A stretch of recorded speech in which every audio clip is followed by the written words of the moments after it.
Good afternoon, everyone.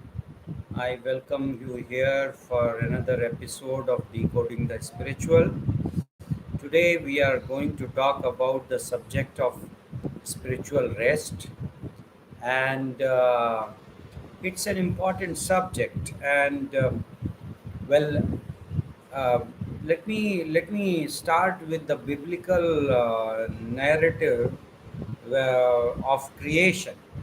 And there is something very interesting about the biblical narrative of creation, which is very specific, and sometimes we can pass by that a little bit too easily.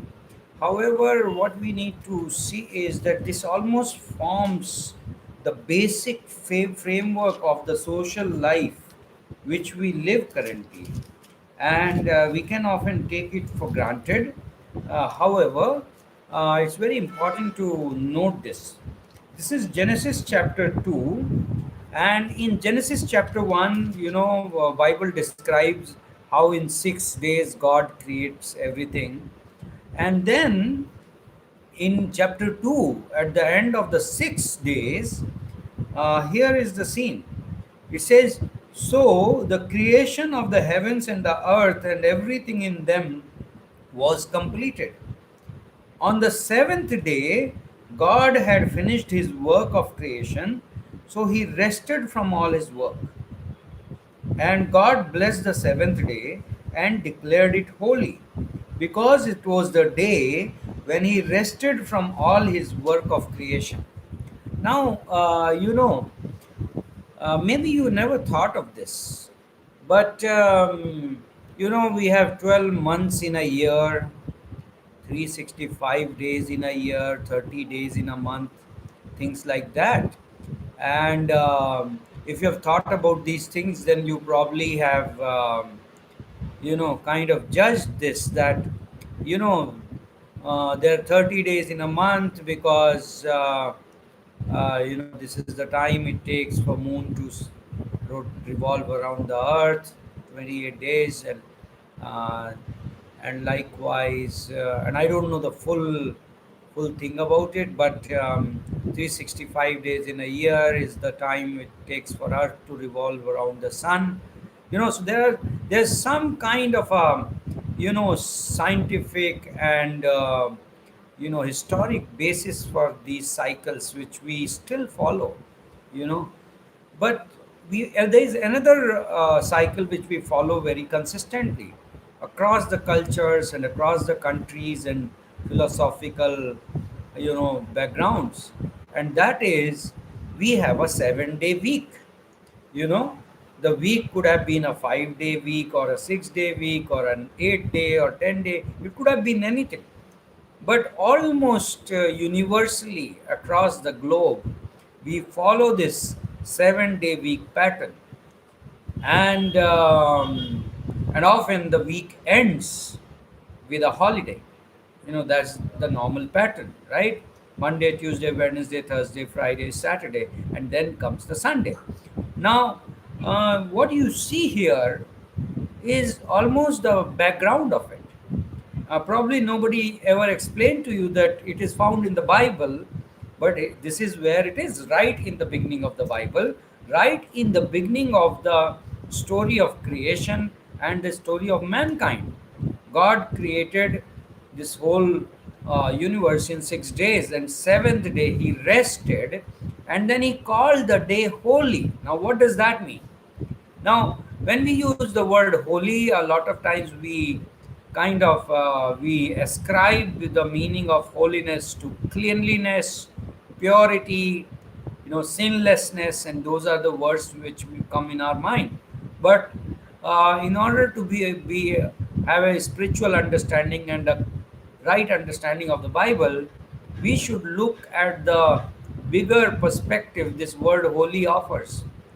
The word holy basically means separated, something which is sanctified. Another word, sanctified, in the theology, it basically means separated for a very specific reason. So when the Bible says that the seventh day was holy, God called it holy, it basically means that God separated the seventh day from the rest of the other 6 days. 6 days you work, and seventh day you rest.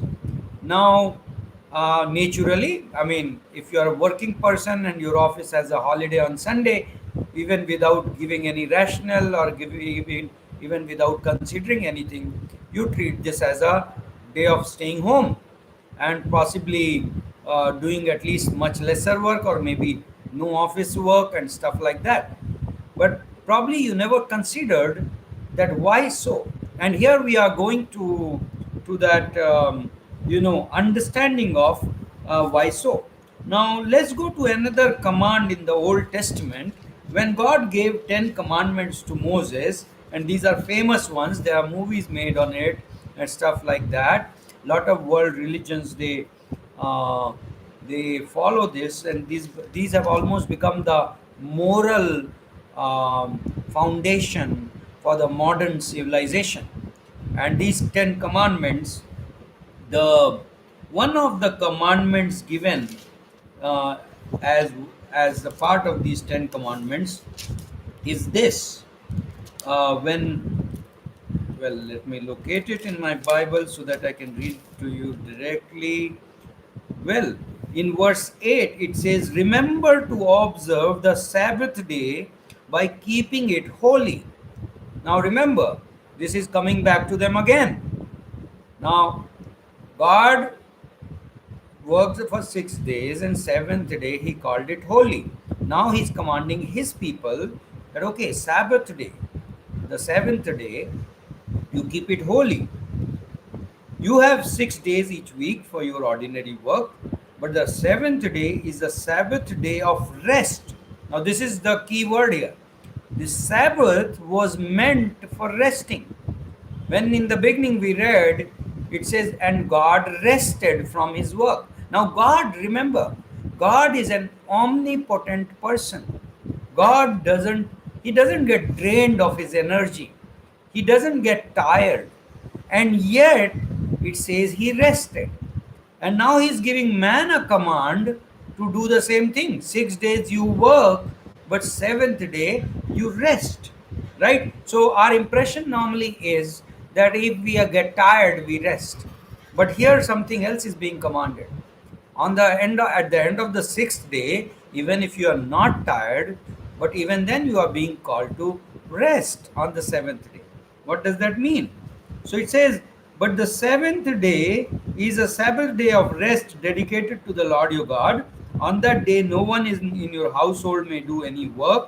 This includes you, your sons and daughters, your male and female servants, your livestock, and any foreigners living among you." So even the guests are not allowed to work. I mean, that's amazing. And actually, Jews took this very seriously, and Sabbath was a huge thing in Jewish culture and religious system, and this went on. Now let's go to another extended part of the commandment, and I'm not proposing for us to start following these commands literally, but I'm trying to bring a spiritual principle which is very useful for whoever you are, because in just a little while I'm going to talk about some of the problems which we face in our real lives. And sometimes we face them knowingly, and sometimes we face them unknowingly. But before we go there, let's see the intent of God. God has already defined some principles for human living, and possibly we have broken those knowingly or unknowingly, and then there are results and consequences which we face for that. So here, in when he was giving this whole mandate for Jewish nation, how they are going to live, in that, God, in Leviticus chapter 25, he commanded a Sabbath year. So now there was 6 days of work, and seventh day you rest. Now God commands something more. He says, okay, that was individually. Now as a nation, so he says, in when you have entered the land I am giving you, the land itself must observe a Sabbath rest before the Lord every seventh year. For 6 years you may plant your fields and prune your vineyards and harvest your crops. But during the seventh year, the land must have a Sabbath year of complete rest. Do not plant your fields or prune your vineyards during that year. And don't store away the crops that grow on their own or gather the grapes from the unpruned vines. The land must have a year of complete rest. That's amazing. I mean, if you and I are given a command like that, I'm a working person, and if I was to decide, and I was actually, while I was reading this week, I was contemplating it, is that even possible in the modern world? But what if after working for 6 years, we took a 1 year of sabbatical? Just rest. I'm not going to go for work, and then when once one full year is over, it would be fun, isn't it? I wish we could do that, but this is what it was commanded. And even if there was some crop naturally during that year, just don't use it. Just don't harvest that crop. Leave it. That's the year of rest for the whole land. Now let's go to another one. I mean, this is God is teaching us something. There is a spiritual principle there, and if we ignore that principle, of course we suffer. God knows it better than us. If the omnipotent God, full of energy and power, if he decided to rest after 6 days of work, there has to be something in that principle which is worth noticing. So then there is another command in Leviticus 25, and that's about a year of Jubilee. So we saw a Sabbath rest every week, then we saw a Sabbath year every seventh year. Now here is a Jubilee after every seventh of the year, which means basically every 49th year, 50th year. So he says you must count off 7 Sabbath years, 7 sets of 7 years, adding up to 49 years in all. Then on the day of atonement in the 50th year, blow the horn loud and long throughout the land. Set this year apart as holy, a time to proclaim freedom throughout the land for all who live there. It will be a jubilee year for you. So I will not read much, but the intent of this year was that all the debts were forgiven, all the lands were given back, everything was brought back to starting point, right? Slaves were released. That was an amazing thing. So this is called year of Jubilee. Now this is another level of rest which God is inviting his people to. Now let's look at the problem. Like, what happens? Is there a So let me use these two words which we need to consider today, and which some of you, while you are watching this, a measure of that you might have experienced yourself. The first word is restlessness. Now, before I have you ever been restless? Or are you restless often? And I can identify with that, and probably a lot of people who will hear this at some point of time. Well, restlessness is a spiritual issue, right? And it's very natural for our souls to be restless. There is a story about a group of workmen who were being used by some army to you know to carry some loads for the army, some stuff, heavy stuff, for long distance. And they were driven for days. They were driven without much rest, day after day, day after day. And there was some sense of urgency there. And eventually, one fine day, this group of workmen, they just gave up. They stopped, and they were not willing to budge. They were not willing to move. So the army commander asked them, "What's the matter?" And these were superstitious fellows. So their leader said to the commander that we will wait for our souls to catch up with our bodies. And actually, to some extent, uh, you know, figuratively speaking, they were right. Sometimes we are working and we are involved, and we have our life to live and projects to do.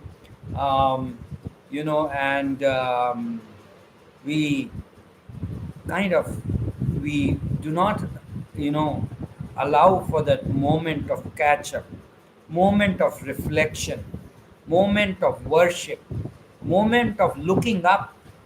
Often we are surrounded on all our sides with good things and bad things, but but a lot of times this sense of being surrounded, whether it's by good things, and a lot of times we are surrounded by difficulties, and as if we are walled in. Um, but even if it is good things, I mean, somebody may be surrounded with luxuries at the moment, but you are still surrounded, and there is a need for all of us to stop, and instead of looking around at the walls which surround us, we should learn to look up, because in looking up, you find that rest and release. Um, Isaiah wrote in it in chapter 40, verse 28 to 31, like this, and I will just, say it in my own words. And he basically said that even though young men may get tired and weary, you know, um, anybody who runs, sooner or later they get tired, you know. Maybe some people have more energy and they can go on for longer. And actually, the principle is that the longer you want to go running, more rests you require on the way. However, Isaiah said, those who wait upon the Lord will not get weary, will not get tired, right? And then he says, they will run, but they will not get tired. And then it says, and they will mount up with wings like eagles, right? So basically, like eagles have a high flight, you know. Eagles rise much higher than the most other birds, and I sometimes see these hawks right from my window. One hawk family has a nest, um, at, in my line of sight, and I love their flight. When a hawk is in a mood to fly, you know they just fly smoothly. They fly high and they fly smooth. And but the when Isaiah wrote it, he talks about those who wait upon the Lord. Right now, let's go to the New Testament. When Jesus came in Matthew chapter 11, verses 28 and 30, he gave an invitation. It's a life transforming invitation. And I don't know what kind of burdens, um, different people who are probably listening to this, they carry. Everybody has their own distinct burdens which they carry. But Jesus invited anyone and everyone with this invitation. He says, come unto me. Come to me.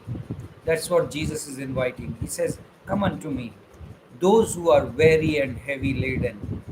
If you are tired, if you are exhausted, if you don't have energy to go on, Jesus says, come into me. I will give you rest. That's his promise. I will go further. I will go further, because this is not an invitation to inactivity. This is not an invitation to lethargy. This is not an invitation to uh, purposelessness. This is not an invitation to become religious and stop contributing to the progress of the world around you. This is not that kind of invitation. I will qualify it. I'm half quoting Jesus at the moment, because there is more to that verse. But before we go there, let's go to the word restlessness. I was researching, and I was trying to hear what are various people talking about restlessness of human soul. Is it really a problem, or is it only some of us who sense that kind of restlessness? And you know, Fernando Pessoa, he writes it like this: my soul is impatient with itself, as with a bothersome child. Its restlessness keeps growing and is forever the same. Everything interests me, but nothing holds me. Wow. Have you ever felt that? Like everything interests me, but nothing holds me. Michael Connelly, in his book The Brass Verdict, this is how he describes Los Angeles. And probably many of us, city dweller and cosmopolitan, um, uh, crowds, they would relate with this. Los Angeles was the kind of place where everybody was from somewhere else and nobody really dropped anchor. It was a transient place, people drawn by the dream, people running from the nightmare. 12 million people, and all of them ready to make a break for it if necessary. Figuratively, literally, metaphorically. Any way you want to look at it, everybody in LA keeps a bag packed just in case. Keeping a bag packed spiritually, emotionally, how many of us live like that? Meander DeLong, in his book The Little Cow and the Turtle, he writes like this: the restlessness and the longing, like the longing that is in the whistle of a faraway train, except that the longing isn't really in the whistle, it is in you. Wow. Have you heard that whistle of the faraway train? And does that whistle sometimes always seem to come back? Then you are not alone in this world. Human heart naturally is prone to restlessness. And added to that are situations we face, the griefs which occur to us. C.S. Lewis, in his book A Grief Observed, quotes like this: a grief still feels like fear, perhaps more strictly like suspense, or like waiting, just hanging about waiting for something to happen. It gives life a permanently provisional feeling. Wow, what a phrase. A permanently provisional feeling. It doesn't seem worth starting anything. I can't settle down. I yawn, forget. I smoke too much. Up till this, I always had too little time. Now there is nothing but time. Almost pure time. Empty successiveness. So this is a human problem, restlessness. We need spiritual rest. We need a time to connect with God, a time to reflect, time to meditate. In Psalm 1, right in the beginning of the book of Psalms, 150 awesome poetry collected in the Bible by various spiritual people through the generations. In the first song, first psalm, in verse 8 it says, he says, he who meditates on the word of God day and night is like a tree planted beside a river, which bears fruit in season and out of season. In all season, his leaves doesn't get dry, it says. You know, that dryness, that that restlessness is very similar to that dryness, like the dryness within, right? And it's so when God told us that, okay, you need to stop, you need to pause and give yourself a day, reflect, right? And I think this is amazing. There is a need for some awesome spiritual habits, and this is possibly one of the most important ones. Can I have time to myself? Can I spend some time alone with God, and also quality time with family, people who matter? We should not be always producing. We should also be relaxing and entertaining. So that's amazing. Leonardo da Vinci, he wrote like this, and he was a very, very productive man. I mean, I have never heard of a person with so many talents and disciplines of productivity. He was a scientist, He was a painter, he was a writer, he was many other things, mathematician and stuff like that. He writes, every now and then go away, have a little relaxation. For when you come back to your work, your judgment will be surer. Since to remain constantly at work will cause you to lose power of judgment, go some distance away, because then the work appears small and more of it can be taken in at a glance, and lack of harmony or proportion is more readily seen. That's a very wise advice, that's coming from Leonardo da Vinci, the man who really knew how to produce things, how to be creative. You know, um, we what we don't realize, I know workaholics, people who work non-stop and they work long hours, and they're also productive for the moment, at least.